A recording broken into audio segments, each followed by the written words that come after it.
Merci Madame la Présidente. Alors vous m'avez volé le début de mon intervention. Non, façon de parler, mais voilà, j'allais justement vous dire que le sujet paraissait énigmatique et qu'il s'agissait bien des fichiers des indésirables et non des fichiers indésirables que l'on a tous dans nos ordinateurs. Alors, en fait, parmi la multitude des fichiers qui existent et puis dont on a parlé depuis hier, il existe en fait des fichiers plus ou moins inavoués qu'on a qualifiés avec Monsieur Edazi finalement de fichiers des indésirables.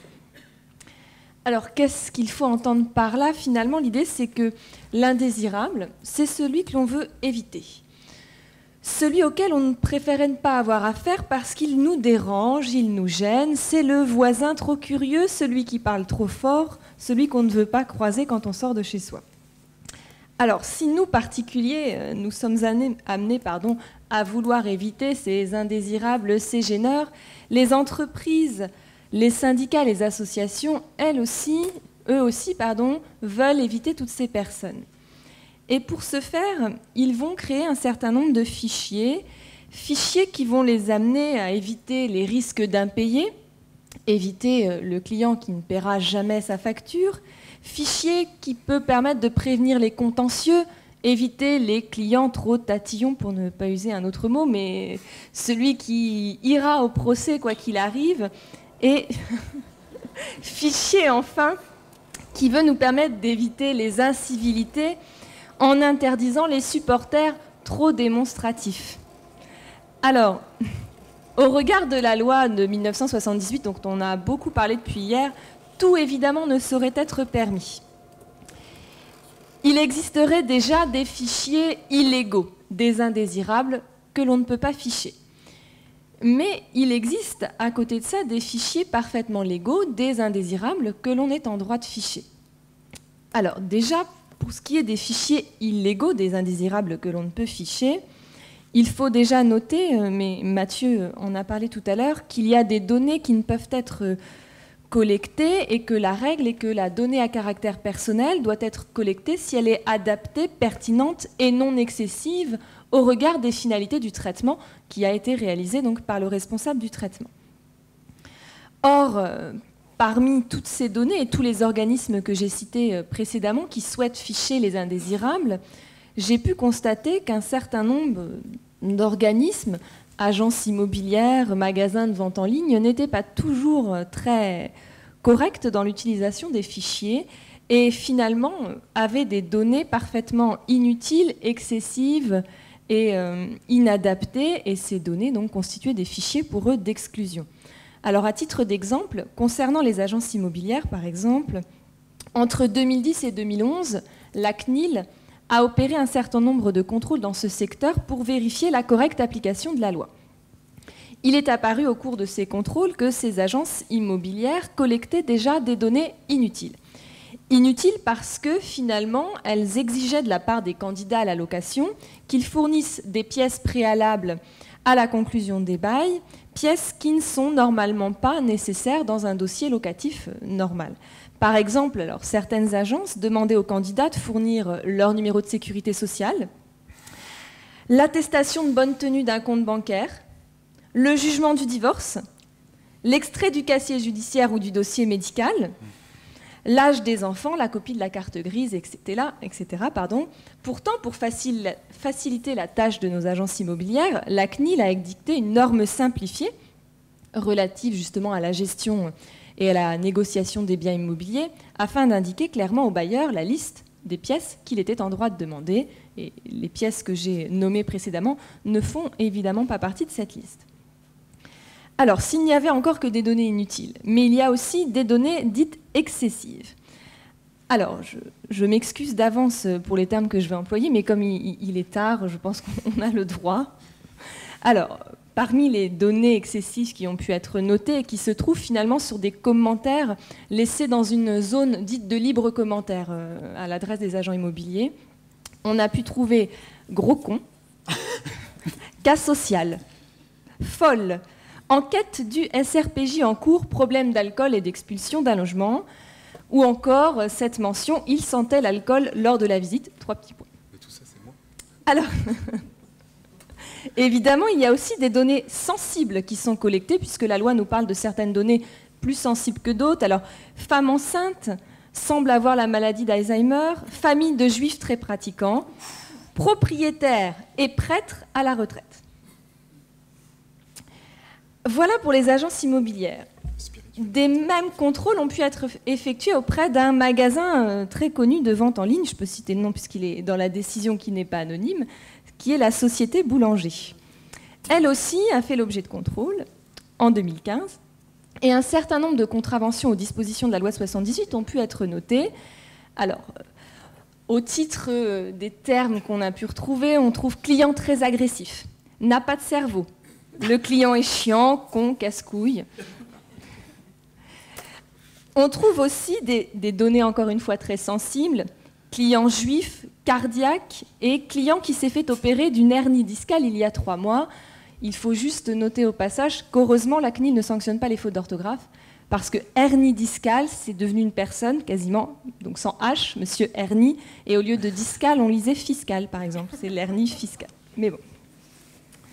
Alors, le recours à l'utilisation de zones de commentaires libres, par principe, n'est pas interdit puisque ça peut permettre finalement le suivi de la clientèle.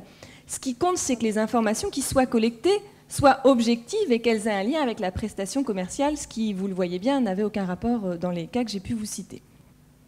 Alors, évidemment, ces collectes illégales peuvent donner lieu, et heureusement, à des sanctions.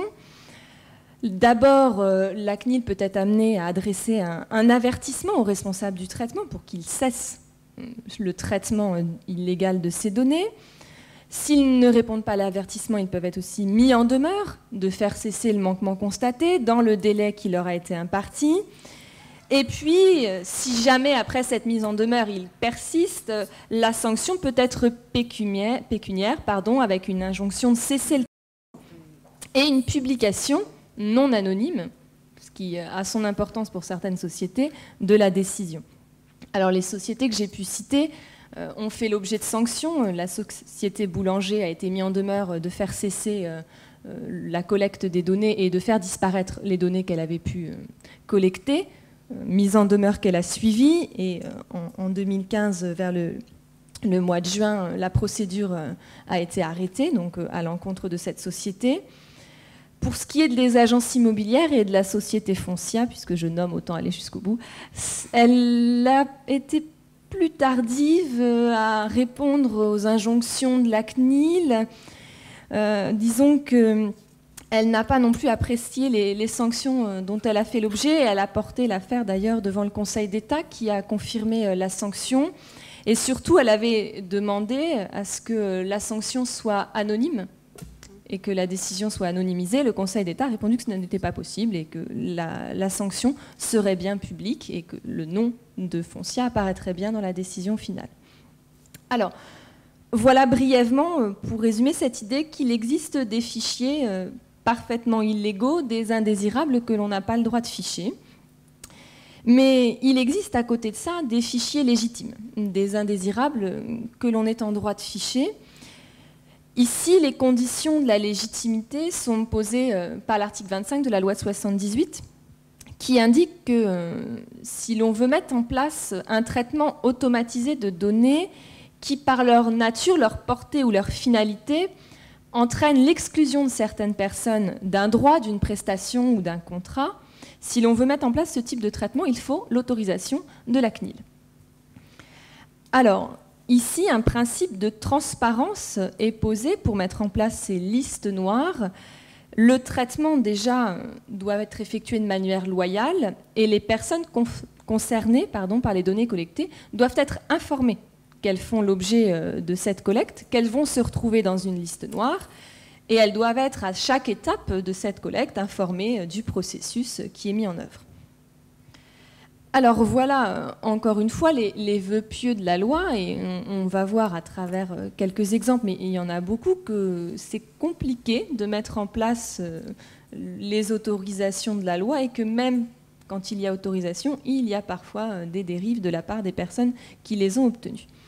Alors, déjà, je vous ai dit en introduction qu'on peut chercher à se prémunir contre le risque d'impayé. C'est ce qu'a voulu faire le CIMEV, qui est un syndicat qui a pour objet la promotion de ventes aux enchères publiques volontaires et la défense des intérêts de cette profession. Pardon.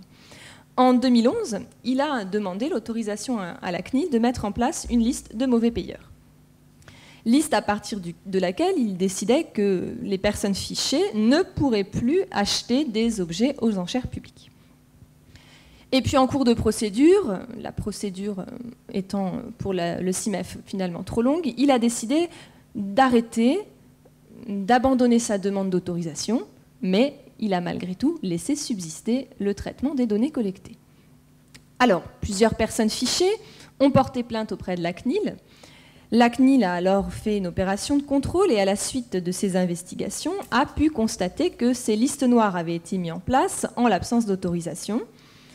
Elle a sanctionné le CIMEV en indiquant qu'il n'avait pas respecté les formalités préalables, qu'il n'avait pas informé les personnes qu'elles se trouvaient inscrites sur ces listes, que la collecte de telles données était illicite sans son autorisation. Et puis, pour finir, elle a indiqué que la conservation des données était faite pour une durée excessive. Elle a d'ailleurs noté que dans la demande initiale d'autorisation, le CIMEV s'engageait à ne conserver les données que pour 6 mois et qu'en réalité, il les conservait pour plusieurs années dans la pratique. Alors, face à de tels manquements, là encore, la CNIL a prononcé une sanction qui a d'abord donné lieu à un avertissement à l'encontre du CIMEV pour qu'il arrête de collecter ces données, avertissement donc, qui a été entendu par le CIMEV, qui à la suite de cela donc, a indiqué qu'il cessait le traitement de ces données illégales. Alors, la lutte contre les impayés est au cœur de beaucoup de préoccupations des entreprises. Vous avez alors de nouveau nos agences immobilières qui ont cherché à mettre en place ce type de fichier. Donc ici, c'est la FRTD qui a voulu créer un fichier Internet Securium qui avait pour but de lister tous les mauvais payeurs en matière immobilière. Alors, là encore, demande d'autorisation de la CNIL, autorisation acceptée, mais après, utilisation des fichiers en dehors de toute l'autorisation qui avait pu leur être donnée. Alors, notamment, eh bien, dans l'autorisation, la FRTD s'engageait à indiquer aux locataires dans le contrat de bail qu'il ferait l'objet, en cas d'impayé, d'une collecte de cette information et qu'il ferait l'objet d'un traitement dans cette liste noire des mauvais payeurs, ce qui n'a pas été fait par la FRTD. Au cours de ces contrôles, la CNIL a pu constater que malgré les différentes mises en demeure, la FRTD n'avait fait qu'augmenter la volumétrie de sa base de données, donc à l'inverse de ce qui lui avait été demandé. Et puis au passage, la FRTD finalement était là pour rapatrier un certain nombre de données qui lui étaient fournies par des agences immobilières. Certaines de ces agences qui alimentaient ces fichiers avaient indiqué qu'ils souhaitaient se désengager de ce système de Securium suite aux différentes sanctions mises en demeure faites par la CNIL. Or, ça n'a pas été fait puisque finalement la FRTD continuait à maintenir les données qu'elle avait pu collecter par des agences qui avaient souhaité se retirer de ce service. La FRTD avait continué donc à les exploiter. Alors finalement, suite à tout cela, donc il y a une sanction, ça a été là jusqu'au bout finalement, mise en demeure, avertissement, puis sanction pécuniaire de 15 000 €, injonction de cesser le traitement, décision rendue publique. Suite à cela, finalement, la CNIL a essayé de poser en quelque sorte, d'avoir une position plus claire en matière de liste noire en indiquant quelques points précis. Déjà, première chose, ces listes noires ne peuvent être secrètes. C'est ce que je vous disais précédemment. Il faut respecter la transparence de ces fichiers. Les personnes doivent savoir que leurs données sont collectées. Elles doivent savoir que dès le premier incident, elles vont être dans ce fichier des mauvais payeurs. Donc, dès qu'elles arrêtent de payer, on doit de nouveau les informer qu'elles vont être dans ce document.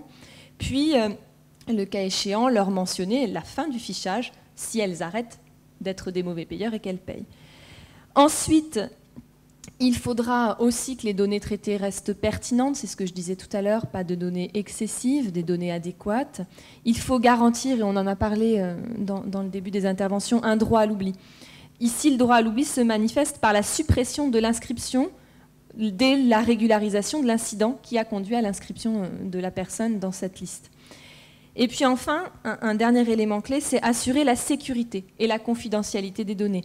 C'est-à-dire vérifier que seules les personnes autorisées et habilitées y aient accès, et finalement s'assurer que d'autres personnes ne puissent pas aller dans ces données, comme tous les propriétaires, par exemple, de logements, qui ne pourraient pas finalement savoir si le locataire à qui ils auraient affaire serait ou non un mauvais payeur. Alors voilà de manière rapide et condensée ce que l'on pouvait dire sur ces fichiers légaux, mais vous voyez avec toute la difficulté qu'il y a finalement à ce que l'autorisation soit respectée. Je vous ai parlé en introduction, on pourrait aussi citer, mais je suppose que les hommes de l'assistance ont entendu parler, des fichiers des interdits de stade, avec toute la polémique autour... Non, c'est... Oui, bah moi, j'étais pas au courant, en fait, avant de le voir. Autour du PSG, qui a essayé aussi de mettre en place ces fichiers, qui avait obtenu une autorisation, mais qui a été au-delà de l'autorisation, parce que lui, il voulait ficher toutes les personnes qu'il jugeait non désirables, au-delà de ce qui lui était autorisé. Ce qui était autorisé, c'était notamment de récupérer les données... les fichages des personnes qui avaient été condamnées pour justement atteinte à la sécurité. Et le PSG avait voulu aller au-delà de ça, en fichant toutes les personnes qu'il estimait, pour une raison ou une autre, ne pas pouvoir accéder à l'enceinte du stade. Donc là encore, bien, des décisions très intéressantes qui sont allées aussi jusqu'au Conseil d'État et qui nous montrent que, voilà, il y a ce que dit la loi, les règles que souhaite mettre en place la CNIL, et puis il y a toute la difficulté finalement de la mise en œuvre pratique de ces fichiers des indésirables. Alors, je vais m'en arrêter là, mais je voulais, juste pour finir, en ma qualité aussi d'organisatrice du colloque avec M. Edazi, par remercier tous nos intervenants d'avoir accepté de participer à ces 2 journées sur ce colloque du fichier. Et puis je voulais remercier également Laurence qui nous a beaucoup aidé dans la réalisation de notre colloque, tous nos étudiantes, puisqu'elles sont là encore, qui nous ont aussi aidés, qui sont à la caméra là ce soir.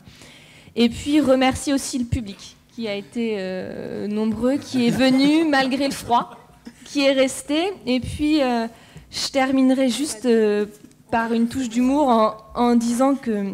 Avec M. Edazi, nous déclinons toute responsabilité pour les rhumes, les grippes, les engelures qui pourraient survenir à l'issue de ce colloque. Et puis, j'ai retiré 2 enseignements de ce colloque. Ne pas finir la dernière parce que ce n'est pas la place la plus agréable. Et surtout, prendre des vêtements plus chauds et des couvertures pour le public. Voilà, merci encore et puis bonne soirée.